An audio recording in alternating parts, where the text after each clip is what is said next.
running a little early, so we'll wait another minute or two, and then we'll continue with Monmouth.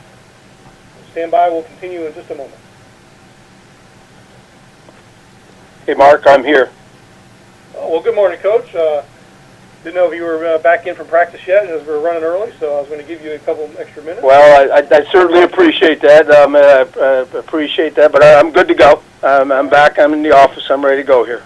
Well, good morning to you. Congratulations on the victory at Lehigh last week. You go ahead and open up, talk about the back and forth and the victory over the Mountain Hawks. Well, it was a very good win for us. We've played them on 5 previous occasions and had yet to beat them. And actually, the last 2 years, in 2012 and 2013, the game came, right down to the end in the fourth quarter, and we weren't able to finish those games off with a victory. And this year, it was a very similar game. It came right down to the fourth quarter, and I thought our guys, really played a complete game and played a very good game. I'm very proud of the effort that we got from our guys, and particularly in the way in which we were able to pull that game out and get the victory. Our defense had to come up with a big stop down in the red zone with about 3 minutes left in the game, and they did. We forced them into a field goal situation. Our special teams went out and actually blocked the field goal. A freshman, DJ Martin, redshirt freshman DJ Martin, who was honored by the conference for the Special Teams Player of the Week, blocked the field goal. And then our offense took over, and we went on a 10-play, 75-yard drive to score the winning touchdown, a pass from Brandon Hill to receiver Eric Sumlin. And throughout that drive, there were some very key plays. Neil Sterling made a great catch on a third down conversion. And it was just a total effort that we used every second of the game to pull out the victory. And very happy with the way some of our guys on offense did. Brandon Hill had a very good day. He was 33 of 44 for 390. And Neil Sterling, who I mentioned previously, had 11 catches on the day for 183. And then Levon Chaney, stepping in for injured KB Asante, had 205 all-purpose yards. And and on the other side of the ball, we had some great individual efforts as well. So, very happy with the way we were able to respond, very happy with the way we were able to finish that game off. Thank you, Coach. At this time, we'll start taking questions from Monmouth head coach Kevin Callahan. To ask a question, please press *1 on your phone at any time, or click the Q&A link near the top of your browser and click raise hand if you join us via the web. And Coach, talk about heading back to Pittsburgh, heading down to to Robert Morris for Monmouth's 3rd straight trip to Pennsylvania. Right, we have to head back out to Pittsburgh again this week to play Robert Morris. We were there just 2 weeks ago when we went out to play Duquesne, and hopefully we'll fare better than we did against Duquesne. Robert Morris is a team that we know very well. We've played them over the last 20-some years now. They're a former conference member of ours in the Northeast Conference. And it's developed into kind of a rival game.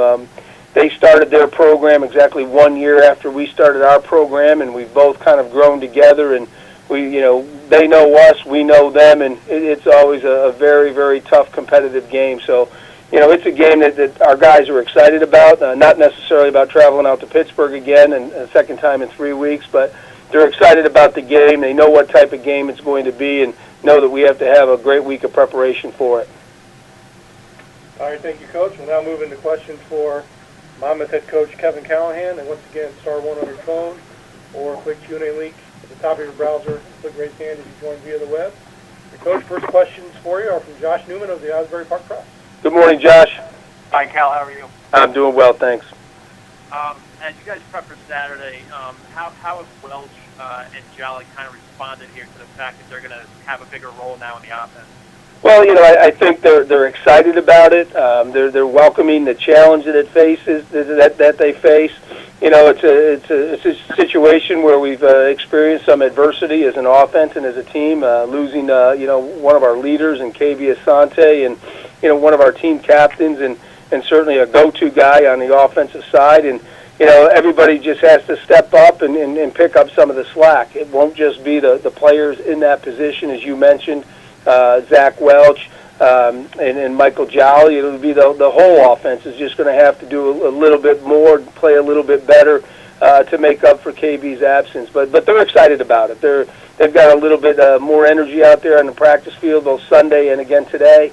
They're excited to have the opportunity and to get be a bigger part of our offense and make more of a contribution than maybe they have over the first 4 weeks. When you look at Jolly, if KB hadn't gone down, is Jolly a kid that maybe you would have let him redshirt and just get his feet wet as opposed to, Well, yeah, that was a possibility. That is something that, obviously, we had in the back of our minds. We hadn't made that decision yet. It's not something we make at the start of the season or even the start of preseason. But anytime a freshman has an opportunity to do that, I think it benefits him. We were just going to wait and see, how the chips fell, and I think that, this is a situation which, warrants him being ready to go right now, and we're going to get him ready. And just one more off topic. As you said, you've been playing Robert Morris for a very long time. It's a long-standing rivalry. They started their program around the same time as yours. As you get ready to play them again, is there any kind of nostalgia on your end, having played them so many times and having this been turned into a rivalry through the years? I don't know. I don't think it's nostalgia. I think, hey, we know them very well. They know us. We know the guys on their staff. They know the guys on our staff. Of course, Joe Walton is no longer the head coach. He retired after last season. Joe was the one who started the program there, and he became a very close friend of mine. But it's going to be a competitive game, and our guys that's what we're thinking about, getting ready to play a good, tough, competitive game. Thank you, Cal. Thank you, Mark. Thank you, Josh. Thanks, Josh. And, Coach, before we let you go, if you wouldn't mind, just give us an update on KB Asante, and hopefully he's doing well. Well, he is. I spoke with him just last night here, and he had surgery on Sunday to repair a fracture in his leg, and it went very well, although it was fairly extensive. He was resting at home comfortably. His parents came up and spent some time with us here during his surgery, and then decided to take him home this week so that he could be off his feet and keep the leg elevated and kind of get through that first week of recovery. He's not going to be able to put weight on it for some time, and we just all felt it would be best for him to go home. But he's in pretty good spirits. He hates being away from his teammates, hates being away from the program. Was a little bit down about that, but I think he sees the big picture, and he's doing okay.